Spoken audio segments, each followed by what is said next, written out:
السلام عليكم ورحمة الله وبركاته. ازيكم يا حبايبي؟ عاملين ايه؟ يا رب تكونوا بخير. قبل ما نبتدي في وصفتنا نعطر لساننا بذكر النبي عليه افضل الصلاة والسلام. النهاردة هنبتدي في وصفتنا. بسم الله الرحمن الرحيم. ده جزرتين مبشورين، بصلاية مبشورة كبيرة، ده كيس بسلة. البسلة يعني انا بحب اخزنها في الفريزر وكده، لسه مطلعاها. ماشي، هنعمل الوصفة دي بالرز. جبنا حلة حطيناها على البوتاجاز، حطينا زيت، حطينا بصلايه مبشوره اهي،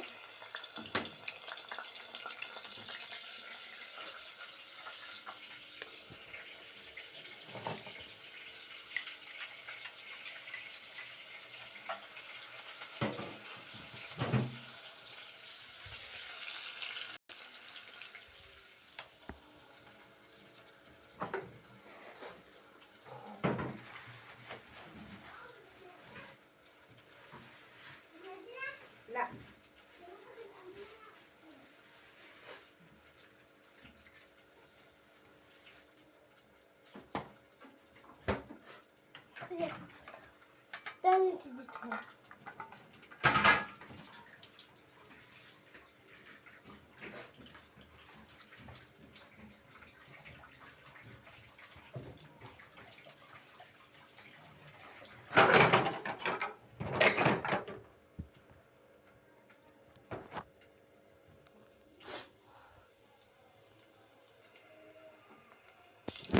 ادي يا حبايبي البصله اهي ادت لون الذهبي.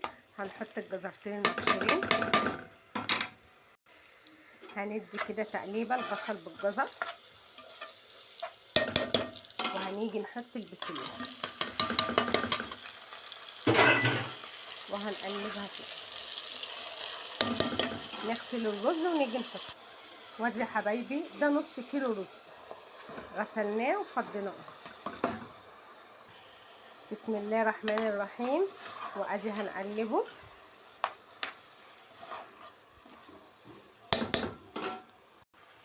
ده يا حبايبي كارو وكركم وحبه كمون وحبه كزبره وحبه فلفل اسود، ونحطهم كده وهنقلبه. بسم الله الرحمن الرحيم. ما شاء الله، الله اكبر. هنحط الملح اهو،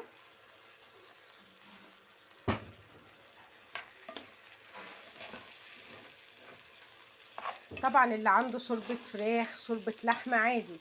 انا بالنسبه لي يعني هحط ميه دلوقتي عشان انا هعمل جنبه بانيه،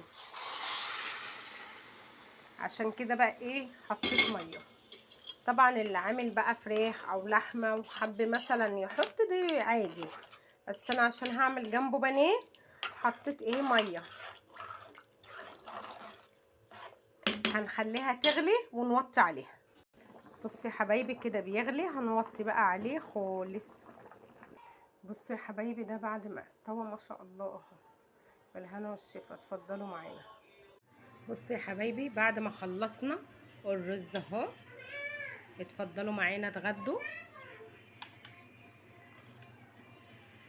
جميل والله ما شاء الله، وعاملين سلطه وبانيه. اتفضلوا اتغدوا معانا. مع السلامه.